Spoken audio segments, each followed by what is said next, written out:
Espírito Santo. Amém? Hoje é dia 25 de novembro.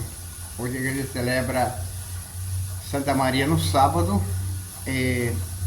O vermelho, Santa Catarina de Alexandria, Virgem Mártir. Então, esses santos foram pessoas que viveram intensamente o Evangelho. Eu conheci, quando eu morei em Roma, conheci lá no colégio nosso, um frade bem velhinho, que o Padre Pio morreu em 68, né? Me fala a memória. Parece que ele conheceu o Padre Pio. Eu morei lá, ele ia estar uns 90 anos, ele conheceu o Padre Pio. O Padre Pio é um capuchinho. Ele me falou para mim um dia que era um santo. Atendia a confissão todos os dias. Estou tentando pautar a minha vida um pouco, algumas características dos santos. Uma delas é a confissão. Eu adoro a confissão. E ele não saía da confissão, sim, de gente atrás dele, todo dia uma fila que se perdia para conversar com ele. Ele era uma pessoa que não tinha firula não, ele dava a benção dele, tchau, né? Falar, parece que ele falava, ele era rígido, mas era um santo maravilhoso. Então quando eu vejo um santo, santa, eu vejo, falo, nossa, esse pessoal aí são pessoas que em vida realmente viveram intensamente o Evangelho. Mas vamos lá, então, Santa Catarina, rogai por nós. O Evangelho desse dia 25 está em Lucas 20, de 27 a 40. Naquele tempo aproximaram-se de Jesus alguns saduceus que negam a ressurreição. Eles negavam a ressurreição, não acreditavam. E perguntaram, mestre, chamou ele de mestre, nem acreditavam que Jesus era filho de Deus, era o Messias, chama de mestre. Moisés deixou-nos escritos, se alguém tiver um irmão casado e se morrer sem filhos, deve casar-se com a viúva a fim de garantir a descendência para o seu irmão. A famosa lei do levirato, acho que é levirato, alguma coisa assim. Ora, havia 7 irmãos, o primeiro casou e morreu sem deixar filhos. Também o segundo, o terceiro se casaram com a viúva. E assim os 7, todos morreram sem deixar. Quando eu vejo essa parábola, eu fico perguntando, ela casou com 7 irmãos e não teve filhos. Será que o problema não estava com ela? Não é? Abel passou lá. Será que o problema não estava com ela? Porque é uma história mesmo, né? Porque é impossível que primeiro não podia ter filho com ela, segundo, terceiro, quarto, quinto, sexto, sétimo, ninguém teve filho com ela. Essa história falta um pedacinho, mas é a história de salvação. O segundo casou, o terceiro casou com a viúva, e assim os 7, todos morreram sem deixar filhos.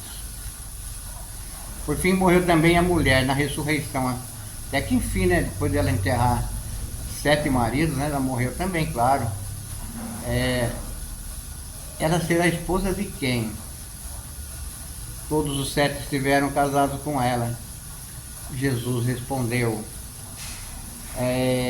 aos saduceus, nessa vida os homens e as mulheres casam-se, mas os que forem julgados dignos da ressurreição dos mortos e a participar da vida futura, que é o caso que eles não acreditavam, não era para eles, nem eles se casam, nem elas se dão em casamento. Então, essa pergunta de vocês é para vocês, na realidade, porque vocês não acreditam na ressurreição e já não poderão morrer, pois serão iguais aos anjos, serão filhos de Deus. Acho que eles achavam que eles podiam casar, não coisa de morto, porque ressuscitaram. Que os mortos ressuscitam. Moisés também o indicou na passagem da sarça, quando chama o Senhor o Deus de Abraão, o Deus de Isaac, o Deus de Jacó. Deus não é Deus dos mortos, mas dos vivos. É ressurreição pura, pois todos vivem para Ele. Alguns doutores da lei disseram a Jesus, mestre, tu falaste muito bem. Ninguém mais tinha coragem de perguntar coisa alguma para Jesus. Olha, olhando várias vezes os evangelhos, o pessoal, quando se aproximava de Jesus, não acreditava muito em Jesus, não. Esses elogios que eles fazem para Jesus, grande parte era para pegar Jesus numa palavrinha, aquela maldade que está no coração das pessoas muitas vezes.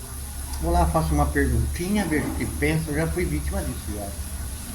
depois joga na sua cara. Você falou isso, tem muito da política. Isso. Você falou isso lá na véspera da eleição, agora vamos pegar ele por uma palavra. É muito comum isso. Então eles queriam pegar Jesus por uma palavra. Então Jesus era muito esperto. Então Jesus falou para eles, quando as pessoas morrem, eles não se casam mais, não vão dar em casamento. Na ressurreição dos mortos, todo mundo vira igual anjo. Mas eles não acreditavam, só os seus não acreditavam na ressurreição. Então esse evangelho nos dá assim, uma ideia interessante para nós, cristãos. A ressurreição ela tem um dado importantíssimo. Sem a ressurreição, seria talvez impossível falar do Cristo. Sem a ressurreição, seria impossível a eles falarem do Cristo, de Jesus que nasceu na Galileia. Seria impossível reconhecer Jesus na família. Quando eles perceberam que Jesus ressuscitou dos mortos de verdade, começaram a contar a história de Jesus. Então, sem a ressurreição, ela é um marco, né? Que pode ver, o marco que indica que você pode vencer a morte, como eu ressuscitei, vocês também ressuscitarão. E com ela traz à tona a figura de Jesus um pouco mais ampla. As pessoas foram, quem é ele, né? De onde ele veio, foram investigar. É um processo natural do ser humano. Quando ele começa a ficar famoso no meio das pessoas, vão saber quem é a pessoa. Até por interesse, né? Por trás, né? Interesse. Então aí, quero dizer que a ressurreição, ela é um marco importante na nossa vida. Nós morremos para ressuscitar, para uma vida nova. É muito importante isso, né? Porque uma pessoa morre, a família entra em parafuso. Então, morreu, acabou. Ele não morreu, ele ressuscitou. Vai estar vivendo uma nova vida, uma nova experiência de vivência com o próprio Deus, ao lado de Deus, né?